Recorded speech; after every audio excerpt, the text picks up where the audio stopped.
Hello बच्चों, आज हम लोग इस ब्लॉक में केमिकल प्रॉपर्टीज ऑफ इस ब्लॉक एलिमेंट्स पढ़ने जा रहे हैं। ठीक है। और इस ब्लॉक एलिमेंट में हम लोग केमिकल प्रॉपर्टीज में पहला केमिकल प्रॉपर्टीज पढ़ेंगे, reaction with water. Reaction with water, आपके पास अल्कली मेटल्स होगा, अगर उसको वाटर से रिएक्ट हम लोग कराएंगे तो क्या फॉर्म होगा। ठीक है, तो देखो, अगर आपके पास अल्कली मेटल से लाइक लिथियम, सोडियम, पोटेशियम, आपने उसको अगर वाटर से रिएक्ट करा दिया तो हाइड्रोक्साइड बना लेता है बच्चे लोग और H2 गैस फॉर्म होता है। ठीक है, बैलेंस कर लो, 2 लिथियम ले लो यहाँ पे और यहाँ पर भी 2 डाल दो और ये 2 डाल दो। इसी तरीके से अगर मान लो सोडियम भी अगर आपके पास है, सोडियम भी वाटर से रिएक्ट करके क्या बना लेता है, सोडियम हाइड्रोक्साइड और प्लस H2 गैस बाहर। ठीक है, यहाँ पे आप 2 लिख दो, यहाँ पे 2 लिख दो और यहाँ पे 2। सेम अगर आपके पास पोटेशियम है, वाटर से रिएक्ट करेगा तो क्या बनेगा, potassium hydroxide plus H2 gas. तो रिएक्शन विथ H2 हो गया, एल्कली मेटल्स रिएक्शन करेंगे वाटर के साथ तो क्या फॉर्म करते हैं, हाइड्रोजन गैस फॉर्म करते हैं। चलो सेकेंड रिएक्शन हमारा है, सेकेंड रिएक्शन हमारे पास है reaction with oxygen. Reaction with oxygen, oxygen लिख रहे हैं यहां पर।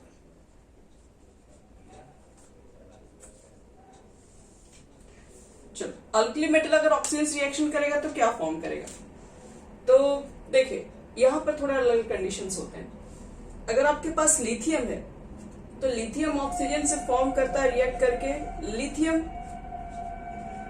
ऑक्साइड। ठीक है, इसको लिथियम ना मोनोऑक्साइड बोलते हैं, लिथियम मोनोऑक्साइड। अगर यही अगर मान लो कि अगर हमारे पास सोडियम रहेगा, अगर आप रिएक्ट कराओगे O2 के साथ और टेम्परेचर अराउंड मान लो 575 केल्विन के आसपास, तो लिथियम जो मोनोऑक्साइड बनाएगा, लेकिन जो सोडियम होगा वो बनाता है परऑक्साइड, सोडियम परऑक्साइड बनेगा यहाँ पे। और अगर यहीं पर अगर पोटेशियम अगर होता तो पोटेशियम O2 से रिएक्ट करके क्या बनाता है, तो पोटेशियम सुपर ऑक्साइड बना लेता है, potassium super oxide.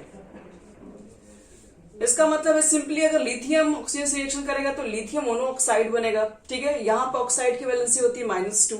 Sodium react करेगा ऑक्सीजन से तो क्या बनेगा, सोडियम पर ऑक्साइड बनाता है, यहाँ पर ऑक्सीजन की वैलेंसी -1 होती है और यहाँ पर ऑक्सीजन की वैलेंसी सुपर ऑक्साइड में जब पोटेशियम रिएक्ट करेगा तो -1/2 होती है, हाफ होती है। तो याद रखना कि लिथियम जो होता है, ठीक है, वो मोनोऑक्साइड फॉर्म करता है।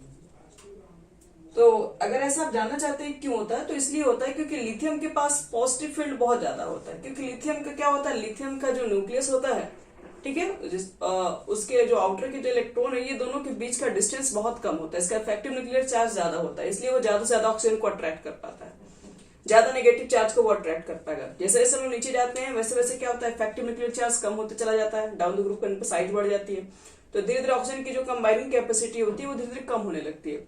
इसलिए यहाँ पर -2 का कॉम्बिनेशन होगा, यहाँ पर -1 जाता है और यहाँ पे -1/2 हो जाता है।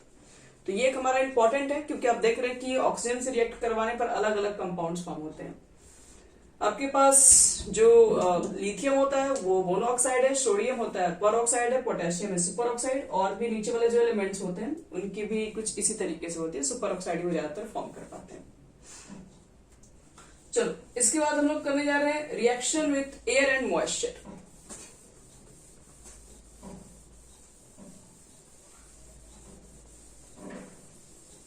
थर्ड हमारे पास रिएक्शन है रिएक्शन विथ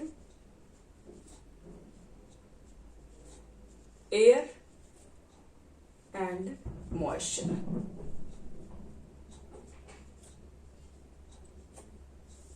अगर मान लो अल्कली मेटल ने एयर एंड मॉइस्चर से रिएक्शन किया तो क्या फॉर्म होगा, तो देखो यहाँ पे मान लो कि मेरे पास अल्कली मेटल है M और मैंने रिएक्शन करा दिया किसके साथ, O2 के साथ, एयर के साथ, क्या फॉर्म होगा, तो मेरे पास मान लो ऑक्साइड फॉर्म हो गया M2O। सबसे पहले हम क्या बनाते हैं, ऑक्साइड बनाते हैं, ठीक है। और फिर ये ऑक्साइड जो होता है वो क्या करता है, अभी तो आपके पास एयर था और साथ में क्या वाटर भी है, मतलब मॉइस्चर भी है, मतलब वाटर से रिएक्ट कर जाता है और वाटर से रिएक्ट करके क्या बना लेता है, हाइड्रोक्साइड यानी MOH। ये हाइड्रोक्साइड बना लेता है। और ये हाइड्रोक्साइड क्या होगा बच्चे लोग, ये हाइड्रोक्साइड जो होगा वो रिएक्ट कर जाता है किससे, CO2 के साथ, ठीक है। हमारे एटमॉस्फेयर में CO2 गैसेस भी प्रेजेंट है एयर के साथ साथ, तो CO2 से वो रिएक्ट करके क्या बना लेता है, M2CO3 कार्बोनेट फॉर्म कर लेता है प्लस वाटर, ठीक है। तो अगर हम बैलेंस करें तो ये 4 कर दो, यहाँ पे 2M2 कर दो यहाँ पे, और यहाँ पे बाकी सब कुछ ठीक है। तो फाइनली क्या बन गया, कार्बोनेट में ये कन्वर्ट हो गया। तो इसका मतलब अगर हमारे पास कोई भी अल्कली मेटल्स है उसको अगर हम ऐसे एक्सपोज कर दे, एयर में रखते हैं, तो एयर एंड मॉइस्चर प्रेजेंट होने की वजह से वो तो हाइड्रोक्साइड बना लेगा, CO2 की वजह से वो कार्बोनेट, यानी कि फाइनली अल्कली मेटल्स के ऊपर क्या होता है, अल्कली मेटल्स को अगर आप जैसे छोड़ दोगे एटमॉस्फेयर में तो उसके ऊपर वो एक लेयर इकट्ठा हो जाता है जिसको हम लोग क्या बोलते हैं, कार्बोनेट वगैरह बोलते हैं। वो कार्बोनेट लेयर जाके फाइनली बैठ जाता है, जिसकी वजह से उसका सरफेस क्या होता है बच्चे लोग, थोड़ा शाइनिंग कम हो जाता है। तो हम लोग बोलते हैं इसके अंदर है कि alkali metals get tarnished when exposed to air and moisture. Alkali metals get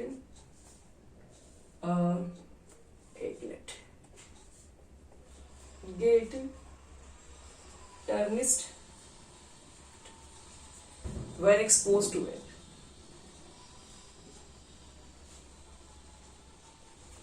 When exposed to air, जैसे अल्कली मेटल को हम लोग एयर में रख देते हैं, वो क्या करता है, उसके सरफेस के ऊपर टर्निश हो जाता है, मतलब ये कार्बोनेट लेयर का कार्बोनेट हो गया, ऑक्साइड लेयर का क्या होता है कि लेयर बैठ जाता है। तो इसलिए हमको अगर प्योर अगर अल्कली मेटल्स चाहिए होगा तो क्या करेंगे, हमें ये चीजें तो हटानी पड़ेगी, उसके ऊपर कार्बोनेट लेयर जमा हो गया, हमको चाहिए सिर्फ अल्कली मेटल्स। तो इसलिए हम लोग क्या करते हैं, अल्कली मेटल्स को ये सब चीजों से प्रिवेंट करने के लिए, इसके ऊपर ऑक्साइड और कार्बोनेट लेयर ना बैठे, इसके लिए हम लोग अल्कली मेटल को क्या करते हैं, इनऑर्गेनिक सॉल्वेंट में इसको हम लोग यूज करते हैं।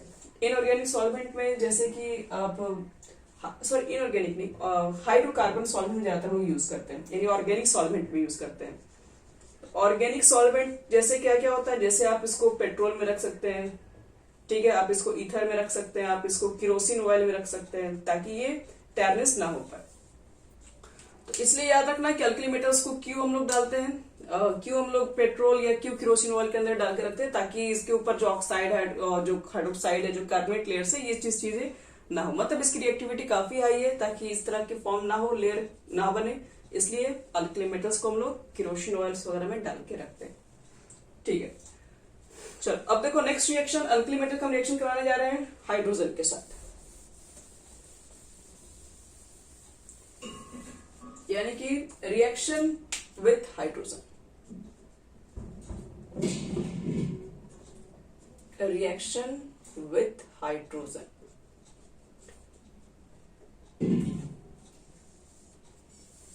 चलो देखते हैं अल्कली मेटल हाइड्रोजन से रिएक्शन करके क्या फॉर्म करता है।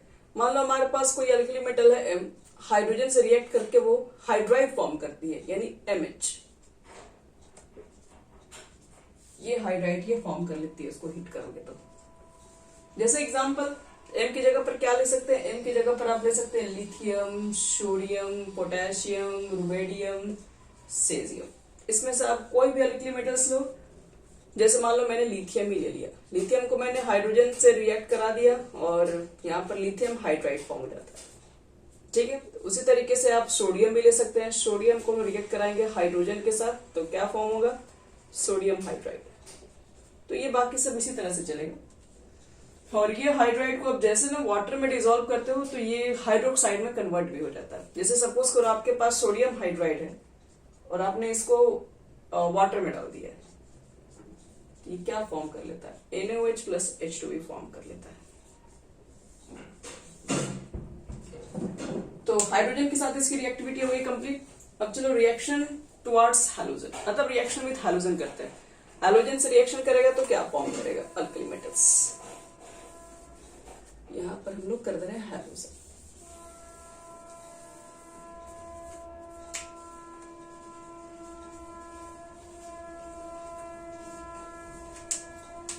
चलिए अल्कली मेटल्स यानी कि M, हाइड्रोजन मतलब X2 से रिएक्ट करके क्या बनाता है MX। M क्या हो सकता है बच्चे लोग, मेटल्स क्या क्या ले सकते हैं हम लोग हैं, लिथियम ले सकते हो, सोडियम ले सकते हो, पोटेशियम ले सकते हो, रुबेडियम ले सकते हो, सेजियम ले सकते हो। Hydrogen, fluorine, chlorine, bromine, iodine, ये चारों में से हम लोग कोई भी ले सकते हैं। देखो क्या बनेगा, जैसे मान लो कि आपने रख दिया, मान लो सोडियम ही ले लिया, Cl2 से रिएक्ट कराओगे क्या बनेगा, NaCl बनता है, बैलेंसिंग करोगे तो 2NaCl। इसी तरीके से बाकी सब रिएक्शन है, मतलब हैलाइड फॉर्म करेंगे, एक तरीके से कहो तो सॉल्टी फॉर्म करता है।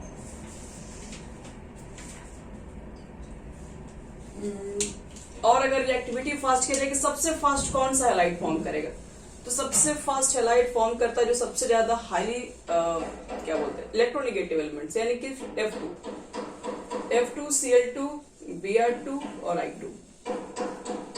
ये किस कंडीशन पे हम बता रहे हैं, ये हम बता रहे हैं hydrogen towards particular alkali metals decreases from इतना टू इतना, यानी ये रिएक्टिविटी है टुवर्ड्स हाइड्रोजन। मतलब फ्लोरीन रहेगा तो थोड़ा फास्ट अल्काइल हैलाइड बनेगा, क्लोरीन रहेगा तो थोड़ा स्लो होगा, ब्रोमीन और स्लो, आयोडीन सबसे स्लो होगा। तो ये हमारे पास अल्कली मेटल का रिएक्शन हाइड्रोजन के साथ कैसे होगा वो कंप्लीट कर लिया हम लोग। अब इसके हम लोग बात करेंगे general properties.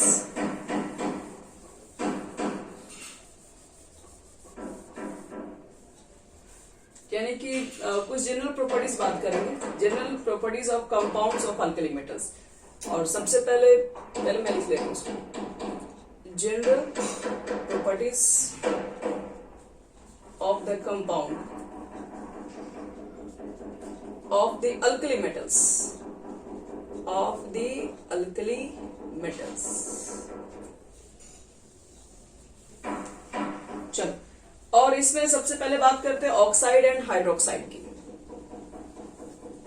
Oxide and hydroxide,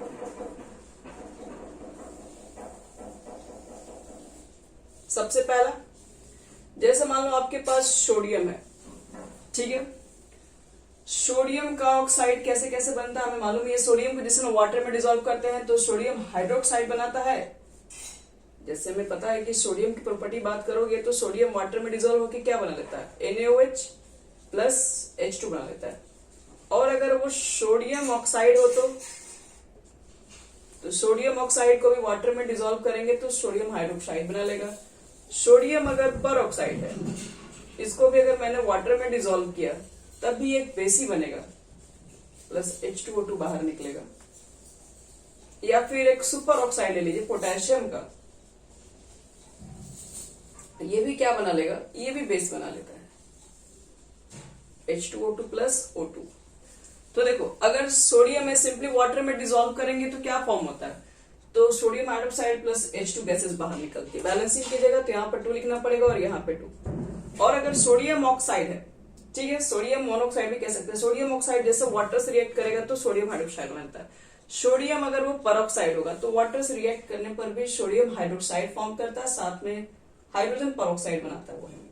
तो यहाँ पर बैलेंसिंग 2 से करना पड़ता है और यहाँ पे 2 करना होता है। अगर वो सुपर ऑक्साइड है तो भी वो वाटर से रिएक्ट करके क्या बना लेगा, पोटेशियम हाइड्रोक्साइड, H2O2 और O2 फॉर्म करता है।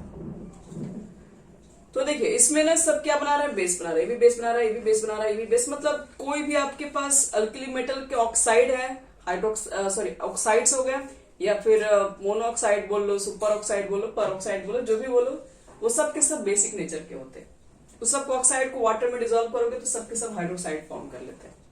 तो अब हमें चेक करना, जैसे मान लो मेरे पास बहुत सारे हाइड्रोक्साइड है, जैसे लिथियम हाइड्रोक्साइड हो गया, सोडियम हाइड्रोक्साइड हो गया, पोटेशियम हाइड्रोक्साइड हो गया, रुबेडियम हाइड्रोक्साइड हो गया, सेजियम हाइड्रोक्साइड हो गया। और आपसे पूछा जाए कि बताओ इसमें अच्छा बेस कौन होगा, क्योंकि सबके सब तो हाइड्रोक्साइड ही है, बेसिक ही नेचर है। तो सबसे अच्छा इसमें बेस कौन होगा, तो सबसे अच्छा बेस तो उसको बोलेंगे जो आसानी से OH माइनस को डोनेट करेंगे एक पास सॉल्यूशन में।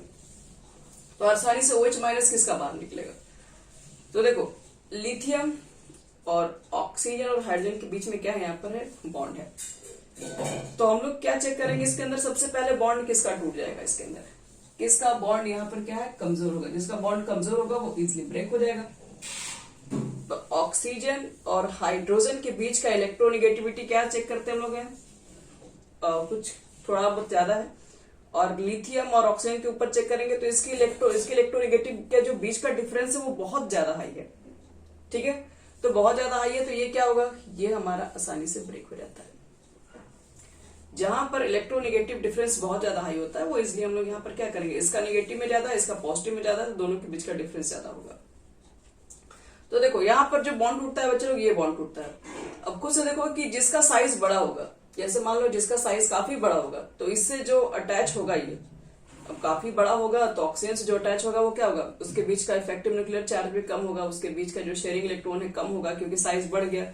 साइज बड़ा होने से आपके पास क्या हो जाएगा, साइज बड़ा होने से इसका डिस्टेंस बढ़ गया, तो उतना ज्यादा न्यूक्लियस के नजदीक नहीं रहेगा, दोनों के बीच में अट्रैक्शन कम रहेगा, इसलिए आसानी से यहाँ से OH माइनस क्या होगा, लूज हो जाएगा। तो हम लोग को ये चेक करना यहाँ पर है कि सबसे आसानी से OH माइनस कहाँ लूज हो सकता है। तो जिसका साइज बड़ा होगा और डाउन द ग्रुप जाने पर क्या होता है, साइज बढ़ जाती है। तो जो लिथियम हाइड्रोक्साइड होती है वो आसानी से OH माइनस आयन नहीं दे पाती है, सेजियम हाइड्रोक्साइड सबसे इजिली डोनेट हो जाता है एक सोल्यूशन, क्योंकि सेजियम की साइज क्या होती है, काफी बड़ी होती है और दोनों के बीच का जो फोर्स ऑफ अट्रैक्शन होता है वो काफी कम होता है, इसलिए आसानी से OH वहां से डोनेट कर सकते हैं। यानी कि डाउन द ग्रुप जाने पर क्या बोलते हैं लोग, बेसिक स्ट्रेंथ होती है इंक्रीज होती है। क्यों इंक्रीज हो जाती है, क्योंकि साइज क्या होती है, साइज बढ़ जाती है, इसलिए आसानी से निकल जाती है वहां पे। जैसे भी बोल सकते हैं लो आयोनाइजेशन एनर्जी, यहाँ पर आयोनाइजेशन एनर्जी क्या होती है, काफी लो होती है, काफी इजिली तरीके से हम लोग इलेक्ट्रॉन को क्या कर सकते हैं, डोनेट कर सकते हैं, इसलिए OH आसानी से ब्रेक हो सकता है। तो इसका रीजन में लिखवा दे, मैं एक लाइन नीचे में लिख लो, द हाइड्रोक्साइड ऑफ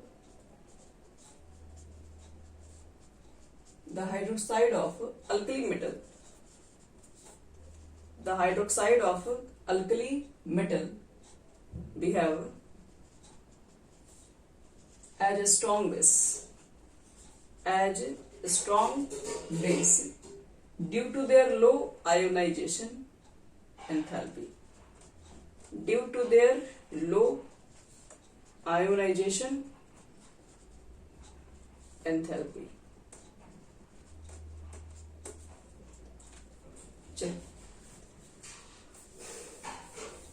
तो ये हमारे पास किसी तरह के ऑक्साइड होंगे, वाटर में डिसॉल्व करेंगे तो वो क्या करते हैं, बेसिक नेचर ही फॉर्म करते हैं।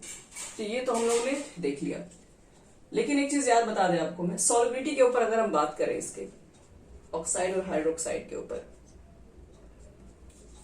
क्या ये ऑक्साइड और हाइड्रोक्साइड क्या सॉल्युबल होंगे? तो देखिए सॉल्युबिलिटी एंड स्टेबिलिटी दोनों साथ में ही हम बात कर रहे हैं।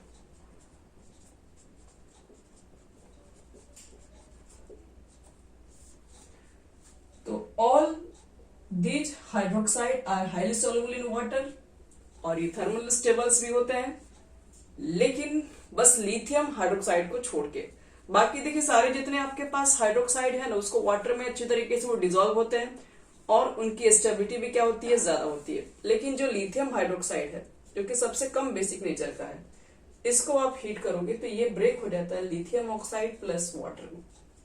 तो याद रखना, बाकी तो सारे जितने आपके पास हाइड्रोक्साइड है वो सब स्टेबल, वो हीट करने पे जल्दी ब्रेक नहीं होंगे, उनकी सॉल्युबिलिटी भी काफी अच्छी है। लेकिन जो लिथियम हाइड्रोक्साइड होता है वो लेस बेसिक नेचर होता है, इसको हीट करेंगे तो इजिली ब्रेक हो जाता है लिथियम ऑक्साइड और H2O के अंदर।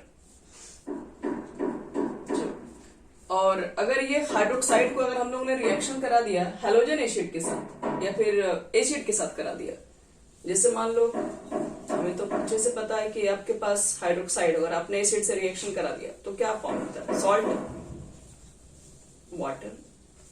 ठीक है, यानी बेस का एसिड का रिएक्शन हम लोग बचपन से ही पढ़े, सॉल्ट एंड वाटर फॉर्म करता है, न्यूट्रलाइजेशन रिएक्शंस होगा अगर स्ट्रॉन्ग में से स्ट्रॉन्ग एसिड हो गया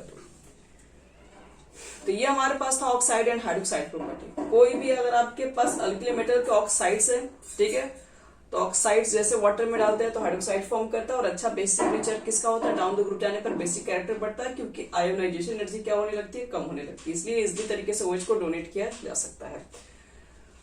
और जिसमें लिथियम हाइड्रोक्साइड बताया गया कम स्टेबल है, कम सॉल्युबल है, और उसको हीट करते हैं तो लिथियम ऑक्साइड और वाटर में कन्वर्ट करता है, और हाइड्रोक्साइड को अगर एसिड से रिएक्शन करा दे तो सॉल्ट एंड वाटर फॉर्म होता है। चलो, ऑक्साइड एंड हाइड्रोक्साइड के प्रॉपर्टीज हो गई कंप्लीट। अब हम लोग बात करेंगे किसकी?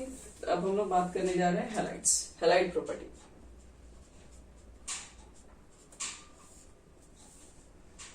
हैलाइड पहले कैसे बनता है देख लो। अगर मान लो मेरे पास वही फिर से आपके पास है अल्कली मेटल के अगर ऑक्साइड है, मान लो अल्कली मेटल के हमारे पास ऑक्साइड है, इसको अगर हम लोग HX से रिएक्शन करा दे हाइड्रोजन एसिड के साथ, क्या फॉर्म होता है? तो 2MX ये हैलाइड हो जाएगा प्लस वाटर फॉर्म कर लेगा। पहला तरीका तो ये हुआ। ऑक्साइड को आप क्या कर दें, ऑक्साइड को डाल दें हाइड्रोजन एसिड में, HCl रख सकते हो, HBr रख सकते हो, HI रख सकते हो, कुछ भी हम लोग डाल सकते हैं, तो क्या फॉर्म होगा? हैलाइड होगा और वाटर फॉर्म हो जाता है यहाँ पे। और अगर मान लो कि अगर आपके पास ऑक्साइड में अगर हाइड्रोक्साइड भी है, उसको भी अगर आप हाइड्रोजन एसिड से रिएक्शन कराओगे तब भी क्या बन जाता है? तब भी आपके पास अल्काइल हैलाइड बन जाएगा, सॉरी मेटल हैलाइड बन जाएगा और प्लस वाटर निकल जाएगा। अगर आपके पास कार्बोनेट है, उसको भी अगर आपने हाइड्रोजन एसिड से रिएक्ट कराया तो आपका ये भी क्या बना लेगा? ये भी हैलाइड बना लेगा, मेटल हैलाइड बनेगा। Plus CO2 plus H2 break हो जाता है। तो ये हैलाइड फॉर्म करने का, मेटल हैलाइड फॉर्म करने का 3 तरीका, ऑक्साइड से भी, हाइड्रोक्साइड से भी और कार्बोनेट से भी हम लोग ये काम कर सकते हैं। चलिए अब कुछ हैलाइड प्रॉपर्टी को हम लोग क्या करेंगे, डिस्कस करेंगे यहाँ पर। अब हम लोग यहाँ पर एक नया टॉपिक के बारे में समझेंगे, पोलराइजेशन इफेक्ट के बारे में। उसको समझ लेते हैं ताकि और भी चीजें हमारी इजी हो जाए।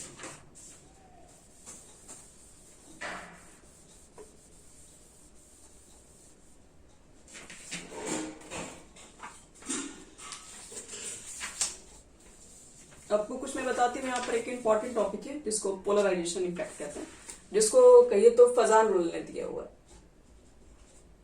फजान रूल, देखो फजान रूल का क्या कहना है, क्या इनका स्टेटमेंट है। फजान रूल का ये कहना है कि आपके पास कोई भी आयनिक बॉन्ड वो 100% आयनिक नहीं होता, उसके अंदर कुछ ना कुछ कोवेलेंट नेचर होता है। यानी कि covalent nature in ionic compound को किसने बताया है? फजान रूल ने बताया।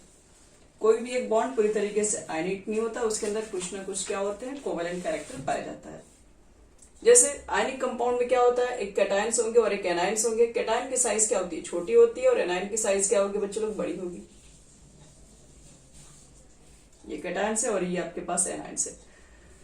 तो ये कैटायंस की साइज छोटी है तो इसकी इफेक्टिव न्यूक्लियर चार्ज काफी हाई होगी, और ये क्या करेगा, अपने बगल, इसके बगल वाले इलेक्ट्रॉन को क्या करेगा, अपने तरफ थोड़ा क्या करेगा, अट्रैक्ट करेगा। तो ये हाई पॉजिटिव चार्ज होने की वजह से इसके जो इलेक्ट्रॉन्स है ना, वो एक तरफ क्या होंगे, पार्टिकुलर टाइम पे एक तरफ शिफ्ट हो जाएंगे, और एक तरफ इलेक्ट्रॉन क्या होंगे, कम हो जाएंगे। जो इसके नजदीक में आएंगे वो तो सारे इलेक्ट्रॉन इसके तरफ अट्रैक्ट होते चले जाएंगे, और जो इसे थोड़ा ज्यादा दूर पे रहेंगे वो इलेक्ट्रॉन कुछ इधर रह जाएंगे। तो इसकी जो साइज पहले ऐसी थी ना, देखिए अब इसकी साइज क्या होगी, कुछ इस तरीके से हो जाएगी। इसके अट्रैक्ट होने की वजह से इसका साइज कुछ इस तरीके से दिखे। मतलब पहले तो ये पूरा सर्कल ही जैसा था, लेकिन अब ये पूरा सर्कल्स नहीं दिखेगा, ये थोड़ा सा इसका साइज इंक्रीज दिखाई पड़ेगा। इसके तरफ अट्रैक्ट होता हुआ क्या होगा, हमको दिखेगा। मतलब लगेगा कि एक तरफ ज्यादा इलेक्ट्रॉन्स आ गए, दूसरे साइड इलेक्ट्रॉन क्या हो गए, कम हो गए। तो एक तरफ ज्यादा इलेक्ट्रॉन आ गए, दूसरी तरफ इलेक्ट्रॉन कम हो गए, तो इसका मतलब है कि यहाँ पर ज्यादा नेगेटिव चार्ज है, यहाँ पर कम पॉजिटिव, मतलब ये पॉजिटिव चार्ज हो गया एक तरीके से कहो तो। ये कंपाउंड क्या हो गया, एक कंपाउंड कहोगे कि पोलराइज हो गया, पोलर हो गया। ये जो आपके पास एनायंस है वो क्या हो गया, एक तरीके से पोलर ही तो हो गया। तो पोलराइजेशन किसका हुआ, एनायन का हुआ। अब पोलराइजिंग किसकी वजह से हुआ, तो ये कैटायन की वजह से होता है। तो इसी को बोलते हैं बच्चे लोग पोलराइजेशन इफेक्ट बोलते हैं। एक कंपाउंड के अंदर क्या होता है, एक कंपाउंड के अंदर अब देखिए यहाँ पर जो इलेक्ट्रॉन्स हैं अब एक तरफ ज्यादा हो गए, तो ये वाले जो इलेक्ट्रॉन्स हैं वो क्या हो गए, इसके तरफ नजदीक बढ़ गए, मतलब इसके तरफ शेयर होने लगे। तो ये तो काम आपके पास क्या हो गया, ये आयनिक कंपाउंड का तो काम नहीं होता। आयनिक कंपाउंड के अंदर क्या होता है, आयनिक कंपाउंड में टोटल इलेक्ट्रॉन का क्या होता है, शेयर हो, ये ट्रांसफर हो जाता है। बट यहाँ पर अगर ऐसे कंडीशन शो करने वाले अगर आपको कंपाउंड मिल जाएंगे, देखो कोवैलेंट नेचर एक आयनिक कंपाउंड होता है, एक पॉजिटिव चार्ज और एक नेगेटिव चार्ज से। एक पॉजिटिव चार्ज क्या कर रहा होता है, एक पॉजिटिव चार्ज, एक हाई पॉजिटिव चार्ज एनायन के इलेक्ट्रॉन को अपने तरफ शिफ्ट कर रहा होता है, उसको अपने तरफ क्या होता है, नजदीक लेके आता है। ऐसा हम लोग को लगता है कि इसके इलेक्ट्रॉन्स क्या हो गए, इसमें शेयर होने लगे। तो इसके अंदर कुछ ना कुछ क्या होता है, कोवैलेंट नेचर। अब शेयरिंग जिसकी प्रॉपर्टी होती है, शेयरिंग तो कोवैलेंट की प्रॉपर्टीज होती है। तो शेयरिंग हमें लगता है कि यहाँ पर कुछ ना कुछ क्या हो गया, शेयरिंग होना स्टार्ट हो गया। तो इसी तरीके से कंपाउंड्स के अंदर कोवैलेंट नेचर क्या होता है, क्रिएट हो जाता है, क्योंकि ये पोलराइज हो जाता है कि इलेक्ट्रॉन इधर नजदीक आ गया, अब इसके तरफ आ गया, तो कुछ इलेक्ट्रॉन क्या होंगे, इसके तरफ अट्रैक्ट हो रहे हैं, इसके तरफ क्या हो रहा है, शेयर होना स्टार्ट हो जाएंगे। अब यहाँ पर अट्रैक्शन हो गया, शेयर इधर आने लगा, तो जाहिर सी बात है इसके अंदर कुछ ना कुछ कोवैलेंट नेचर आ जाएगा। अब ये कोवैलेंट नेचर को कैसे हम लोग मालूम करेंगे, मतलब किसके अंदर कोवैलेंट नेचर ज्यादा है कम है, ये चीज को कैसे एक्सप्लेन करेंगे, अब हम लोग इसके ऊपर ही बात करते हैं। तो अगर आपको पोलराइजेशन पावर चेक करना है किसमें ज्यादा, मतलब किसके कंपाउंड के अंदर ज्यादा कोवैलेंट नेचर है, किसके अंदर कम है, वो चीज अगर हमको मालूम करना होगा तो देखो दो तरीके से। आपके पास क्या होता है, एक कैटायन होता है, तो पोलराइजिंग पावर इसको लोग बोलते हैं, पोलराइजिंग पावर। पोलराइजिंग पावर का मतलब क्या है, क्योंकि कैटायन ही तो उसको पोलर कर रहा है, तो कैटायन को बोलते हैं पोलराइजिंग पावर। अब ये पोलराइजिंग पावर किसके ऊपर डिपेंड करता है, साइज। अब खुद से बताओ किसका साइज अगर बड़ा रहेगा कैटायन का, तो वो ज्यादा दूसरे को पोलराइज कर पाएगा, कि साइज छोटा रहेगा तब उसको ज्यादा, मतलब एनायन को ज्यादा पोलराइज कर पाएगा।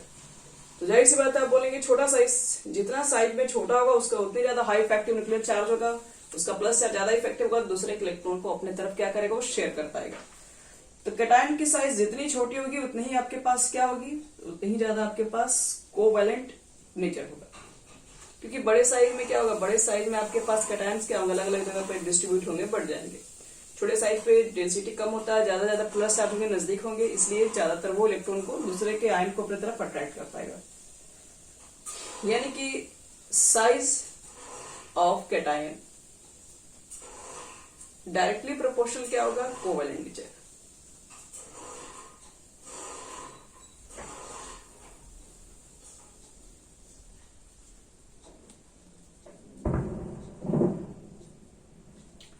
कोवैलेंट नेचर कब बनेगा, जब साइज ऑफ कैटायंस क्या होगा, जब साइज ऑफ कैटायंस छोटा होगा, यानी स्मॉल लिख दो। जितना छोटा कैटायन होगा उतना ही ज्यादा क्या होगा, उसका कोवैलेंट नेचर होगा, और उतना ही ज्यादा क्या होगा, उतना ही ज्यादा पोलराइजिंग पावर होगा। साइज छोटा होगा तो कोवैलेंट नेचर ज्यादा होगा, पोलराइजिंग पावर ज्यादा होगा, इसका मतलब है कोवैलेंट के अंदर हम लोग शिफ्ट होते चले जा रहे हैं। और दूसरा फैक्टर भी याद रखिएगा आप लोग, दूसरा फैक्टर हमारे पास है charge of cation. Charge of cation, cation का चार्ज देखिए, जितने ऊपर चार्ज का मैग्नीट्यूड है, जैसे मान लो किसी के ऊपर एक पॉजिटिव चार्ज है, किसी के ऊपर 2 पॉजिटिव चार्ज है, तो जितने ज्यादा पॉजिटिव चार्ज होंगे उतना ही ज्यादा क्या करेगा, उसको उतना ही ज्यादा इफेक्टिव न्यूक्लियर चार्ज होता है, उतना ही ज्यादा वो क्या करेगा, बगल वाले एनायन के मॉलिक्यूल्स इलेक्ट्रॉन को अपनी तरफ खींचने का काम करेगा, इलेक्ट्रॉन शेयर करने का काम करेगा। तो जितने ज्यादा चार्ज मैग्नीट्यूड होंगे उतनी ज्यादा उसकी पोलराइजिंग पावर होगी, उतनी ज्यादा उसकी कोवैलेंट नेचर होगी। यानी ऐसे बोल सकते हो कि charge of cation directly proportional किसके, पोलराइजिंग पावर, और ये भी डायरेक्टली प्रोपोर्शनल किसके हो जाएगा, कोवैलेंट कैरेक्टर। ये चीज को ध्यान रखना पड़ेगा। जैसे सपोज करो तुम्हारे पास एक K+ है और एक Ca2+ है, तो इसमें पोलराइजिंग पावर किसके पास ज्यादा होगा, जिसके पास चार्ज ज्यादा है, क्योंकि साइज तो कोई ज्यादा डिफरेंस नहीं है, क्योंकि इसके जस्ट ही बात आता है, पोटेशियम कैल्शियम आता है, तो साइज में बहुत बड़ा डिफरेंस नहीं है, लेकिन हाँ इस पे चार्ज ज्यादा है तो ये ज्यादा पोलराइज कर पाएगा, तो ज्यादा कोवैलेंट नेचर शो कर पाएगा। अब कुछ बात कर लेते हैं एनायंस की क्या कंडीशन चाहिए। ये तो हो गया कैटायन, ये तो पोलराइजिंग पावर के बारे में हो गया। एनायंस कैसा होना चाहिए, आओ वो भी देख लेते हैं। तो साइज ऑफ एनायन,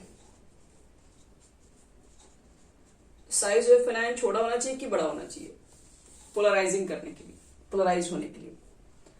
तो जितना बड़ा बच्चे लोग साइज होगा एनायन का उतना ही ज्यादा हमारा फायदा है, क्योंकि जितना बड़ा आपके पास साइज होगा एनायन का उतना ही ज्यादा क्या होगा, न्यूक्लियस से कम अट्रैक्ट होगा, ये कम अट्रैक्ट होगा, नहीं तो इधर प्लस चार्ज की तरफ ज्यादा अट्रैक्ट होगा। नहीं तो अगर इसका ही ज्यादा मान लो कि छोटा साइज अगर रहेगा तो इसी का न्यूक्लियस इसको अट्रैक्ट करके इसके इलेक्ट्रॉन को टाइटली अट्रैक्ट करेगा, तो फिर ये इसके नजदीक तो जा ही नहीं पाएंगे। इसलिए साइज जितना ज्यादा बड़ा होगा एनायन का उतना ही हमारा फायदा है कोवैलेंट नेचर के लिए, पोलराइजेशन के लिए। यानी लोग बोल सकते हैं साइज ऑफ एनायन, यानी कि मोर लिख दे रहे हैं, मोर साइज ऑफ एनायन तो क्या हो जाएगा, मोर कोवेलेंट नेचर।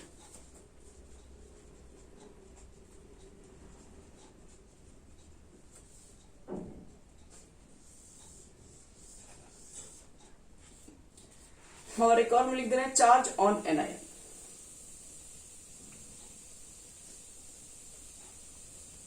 सेकेंड में चार्ज, जितना ज्यादा बच्चे लोग चार्ज होगा उसका मतलब उसके पास उतना ही इलेक्ट्रॉन से ज्यादा इलेक्ट्रॉन डेंसिटी, और जितने ज्यादा इलेक्ट्रॉन डेंसिटी होगी उतने ही प्लस चार्ज के नजदीक में ज्यादा इलेक्ट्रॉन आएंगे, तो ज्यादा पोलराइजेशन क्रिएट होगा, तो ज्यादा कोवेलेंट नेचर बनेगा। तो जितने ज्यादा आपके पास चार्ज ऑफ एनायन होंगे उतना ही फास्ट उतना ही ज्यादा क्या होता है, कोवेलेंट नेचर वहां पे क्रिएट होता है। तो एक कोवेलेंट कैरेक्टर हम लोग क्या क्या चीजें देख के देखते हैं, तो एक पोलराइजेशन पावर देखते हैं और एक हम लोग देखते हैं पोलराइजेशन। यानी कोवेलेंट कैरेक्टर दो बातों पर डिपेंड करता है। किस पे बताया अभी हम, एक तो होता है पोलराइजेशन पावर जिसको कैटायन के रूप में लेते हैं, जिसमें हम लोग कैटायन को देखते हैं, और दूसरा क्या होता है, दूसरा हमारे पास होता है एनायन जिसका होता है पोलराइजेशन।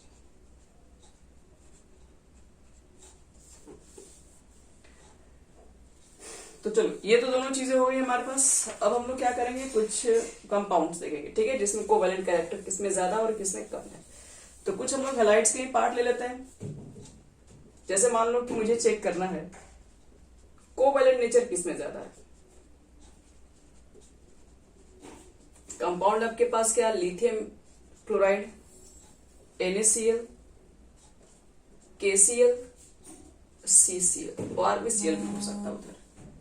तो आपसे पूछा गया कि बताओ कि इसके अंदर कोवेलेंट नेचर किसमें ज्यादा होगा। तो देखिए क्लोराइड तो खैर सब में सेम है, तो हम लोग फिर क्या चेक करेंगे, lithium, sodium, potassium, caesium. Lithium का साइज सबसे छोटा होगा, सोडियम बड़ा, तो साइज देखिए सबसे छोटा जो रहेगा वो ज्यादा पोलराइज कर पाता है, इसलिए पोलराइजिंग पावर उसका ज्यादा है। इसलिए हम लोग क्या बोलेंगे, लिथियम क्लोराइड की जो कोवेलेंट नेचर होगी वो मोर पावरफुल होगी, ध्यान रखिएगा। तो इसमें ज्यादा कोवेलेंट कैरेक्टर किसके अंदर होगा, इसके अंदर। अगर इसके अंदर ज्यादा कोवेलेंट कैरेक्टर है तो इसके अंदर लेस आयनिक बॉन्ड है, मतलब इसके अंदर आयनिक कैरेक्टर कम है, कोवेलेंट नेचर इसके अंदर क्या है, बहुत ज्यादा है। अगर कोवेलेंट नेचर ज्यादा है इसके पास तो इसकी सॉल्युबिलिटी क्या होगी, सॉल्युबिलिटी क्या होगी बच्चों लोग इसमें, एक मिनट। तो देखो अगर कोवेलेंट नेचर बढ़ता है तो सॉल्युबिलिटी कम हो जाएगी। इसका मतलब अगर पूछा जाए कि सॉल्युबिलिटी किसमें ज्यादा है तो आप क्या बोलोगे, इसकी सॉल्युबिलिटी कम हो जाएगी फिर। तो सॉल्युबिलिटी का तो इफेक्ट जस्ट अपोजिट ही हो जाएगा। अगर हम पूछिए सॉल्युबिलिटी के अलावा आपके पास कोवेलेंट नेचर यहां पर ज्यादा है मेल्टिंग पॉइंट्स, बॉइलिंग पॉइंट्स के ऊपर, तो हमें तो पता है ना कि आयनिक बॉन्ड कोवेलेंट जब कंपेयर करते हैं तो आयनिक जो भी बॉन्ड्स होते हैं, आयनिक नेचर वाले जो कंपाउंड्स होते हैं उसकी melting points, boiling points high होती है, क्योंकि इसके बीच का फोर्स ऑफ अट्रैक्शन बहुत हाई होता है। इसके अंदर तो कोवेलेंट नेचर है तो इसकी मेल्टिंग पॉइंट, बॉइलिंग पॉइंट्स क्या हो जाएगी, कम हो जाएगी। तो मेल्टिंग पॉइंट्स, बॉइलिंग पॉइंट्स कम हो गई तो उसका ऑर्डर क्या होगा, LiCl सबसे कम हो जाएगा। तो कुछ इस तरीके से हम लोग इसके मेल्टिंग पॉइंट्स, बॉइलिंग पॉइंट्स को कंपेयर कर सकते हैं। हम लोग इसको सॉल्युबिलिटी को भी कंपेयर कर सकते हैं। तो कुछ क्वेश्चन का हम आंसर इसी तरह से करते हैं, ठीक है। कोवेलेंट नेचर चेक करने पर हम लोग मालूम कर सकते हैं। और भी देखो एक दो कंपाउंड दे रहे हैं, आप लोग चेक करो किसमें कोवेलेंट नेचर ज्यादा।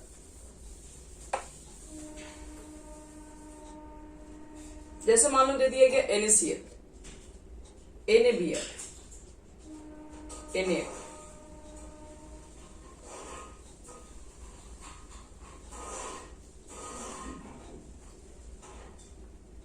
और आपसे पूछा गया कि ये तीनों कंपाउंड्स में ज्यादा कोवेलेंट नेचर किसके अंदर होगा, या फिर आपसे पूछ दिया गया कि इसमें ज्यादा मेल्टिंग पॉइंट्स या बॉइलिंग पॉइंट ज्यादा सॉल्युबल कौन होगा वाटर के अंदर, तीनों चीजें। तो ये चीजें आप कैसे आंसर करेंगे, ये तीनों को ध्यान से देखो। इसमें लग रहा है सोडियम तीनों में कॉमन है, मतलब कैटायन सब में कॉमन है। तो फिर हम बात करेंगे एनायन। अगर पोलराइजेशन को चेक करने के लिए आपको बताया था कि एनायन का साइज बड़ा होना चाहिए, यहाँ पे साइज बड़ा है तो इसका मतलब ये ज्यादा पोलराइजेशन होगा, ज्यादा कोवेलेंट शो करेगा। ज्यादा कोवेलेंट कैरेक्टर किसके अंदर होगा, इसके अंदर होगा। तो अब अगर हम बात करेंगे सॉल्युबिलिटी,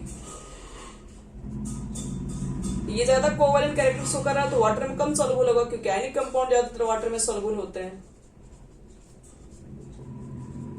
और अगर मेल्टिंग पॉइंट्स अगर बॉइलिंग पॉइंट्स के ऊपर बात करें तो ये भी ज्यादा NaCl में ही होगा, क्योंकि इसके अंदर कोवैलेंट कैरेक्टर कम है, इसके अंदर आयनिक कैरेक्टर ज्यादा है। ठीक है, तो इस तरह से हम लोग कोवैलेंट कैरेक्टर, आयनिक कैरेक्टर को हम लोग कर सकते हैं। चलो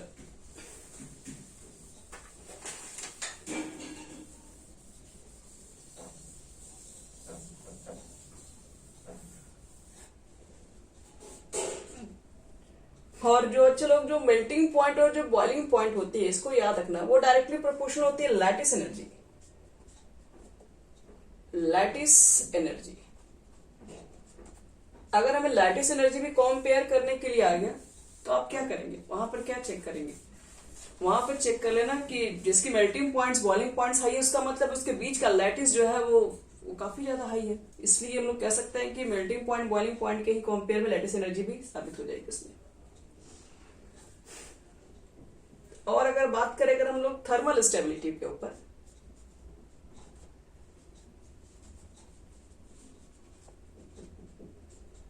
कौन ज्यादा स्टेबल है, किसका बॉन्ड ज्यादा पावरफुल है, तो हम लोग उसको कैसे कंपेयर करेंगे थर्मल स्टेबिलिटी को। जैसे मान लो कि लिथियम हाइड्राइड है, सोडियम हाइड्राइड है, पोटेशियम हाइड्राइड है, रुबेडियम हाइड्राइड है, और एक हमारे पास हो गया सेजियम हाइड्राइड। तो हम लोग को ये चेक करना है कि इसमें थर्मल स्टेबिलिटी किसकी ज्यादा हाई होगी, कौन सा हम लोग ब्रेक करेंगे तो कौन सा जल्दी H+ बाहर नहीं निकलेगा, किसकी कंडीशन में। तो यहाँ देखो तो साइज छोटा है लिथियम का, हाइड्रोजन से ज्यादा अट्रैक्ट होगा ये, तो इसलिए हम लोग बोल सकते हैं साइज छोटा है तो इसके बीच का फोर्स ऑफ अट्रैक्शन काफी ज्यादा हाई होगा, जिसकी वजह से इसको हीट करने पर इजिली ब्रेक नहीं होता है। तो थर्मल स्टेबिलिटी किसके ऊपर, साइज के ऊपर डिपेंड करती है। जितना छोटा आपके पास साइज है, देखो लिथियम हाइड्राइड का साइज छोटा होगा, सोडियम की कंडीशन में आओगे तो साइज क्या होगा, काफी बड़ा हो जाएगा, पोटेशियम की कंडीशन में और साइज यानी बॉन्ड लेंथ काफी बड़ा हो जाएगा। तो कह सकते हैं कि लिथियम जो हाइड्राइड होता है वो थर्मल स्टेबल ज्यादा है और बाकी क्या है, कम हो जाएंगे आपके पास। क्यों, क्योंकि लिथियम हाइड्राइड में लिथियम जो होता है साइज में काफी छोटे होते हैं। और इस तरीके से आपके पास आता है रिड्यूसिंग पावर। रिड्यूसिंग पावर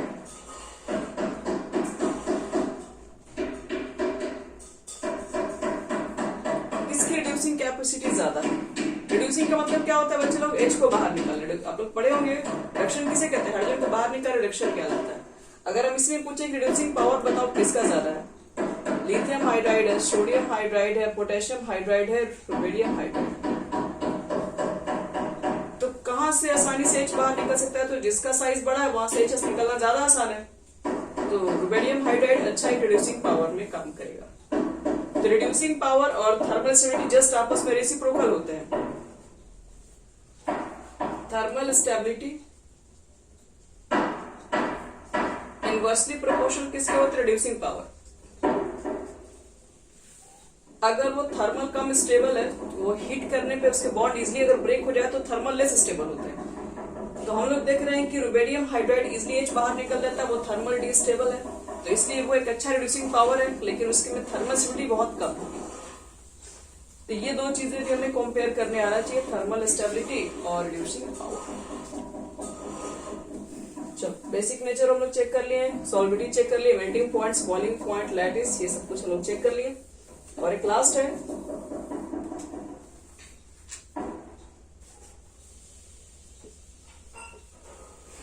हम लोग देखते हैं कि अदर जो कार्बोनेट, जैसे कि मान लो अल्कली मेटल्स के जो कार्बोनेट्स होते हैं वो स्टेबल होते हैं, यानी कि लिख दे रहे हैं कार्बोनेट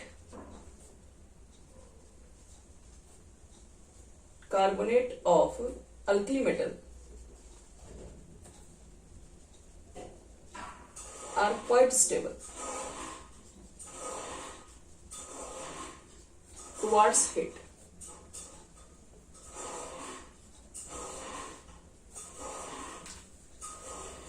लेकिन एक्सेप्शन के कंडीशन में क्या है, लिथियम कार्बोनेट Li2CO3 ये उतने ज्यादा थर्मल स्टेबल नहीं। आप इसको जैसे हीट करेंगे तो लिथियम ऑक्साइड और CO2 गैस बाहर निकल जाता है। बाकी जो कार्बोनेट है वो थोड़ा स्टेबल है, लेकिन लिथियम का जो आपके पास कार्बोनेट है वो कम स्टेबल होता है। ये भी आपको ध्यान रखना पड़ेगा। और अगर हम लोग कहीं मेटल कार्बोनेट बाइकार्बोनेट अगर हम ले लें, तो मेटल बाइकार्बोनेट को अगर हिट करोगे अल्कली मेटल्स के, तो वो पहले तो कार्बोनेट बना लेंगे, फिर CO2 बना लेंगे और फिर OH2 बनाते हैं। अल्कली मेटल के बाइकार्बोनेट को हिट करोगे तो ये कंडीशन मिलेगी। और आपको बता दें एक और इसके अंदर, हाँ, अगर मान लो कि अल्कली मेटल का रिएक्शन करा दे अगर हम लोग नाइट्रोजन के साथ, रिएक्टिविटी टुवर्ड्स नाइट्रोजन,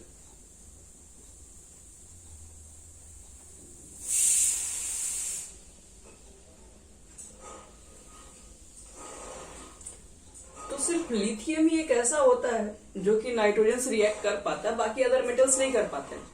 तो याद रखना कि लिथियम रिएक्शन करता है नाइट्रोजन के साथ तो बना लेता है लिथियम नाइट्राइड, Li3N बना लेता है। और बाकी अल्कली मेटल्स तो लिथियम से रिएक्ट ही नहीं करते हैं।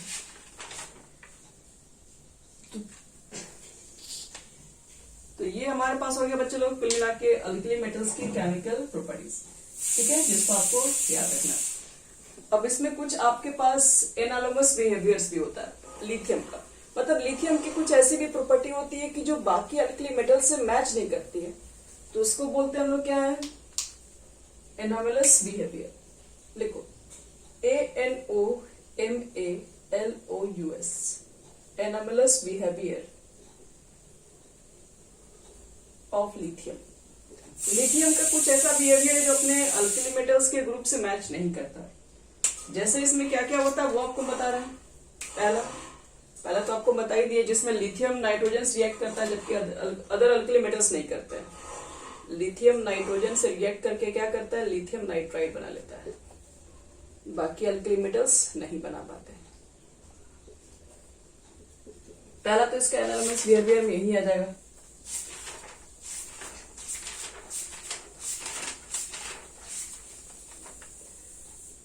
फिर देखो क्या सेकंड, लिथियम ऑक्सीजन से रिएक्शन करके क्या बनाता है, लिथियम मोनोऑक्साइड बना लेता है, Li2O।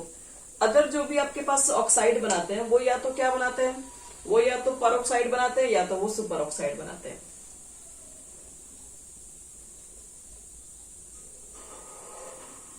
और लिथियम की जो मेल्टिंग पॉइंट्स होती है, lithium have high melting points and boiling point, सिर्फ लिथियम। क्यों? क्योंकि due to high lattice energy.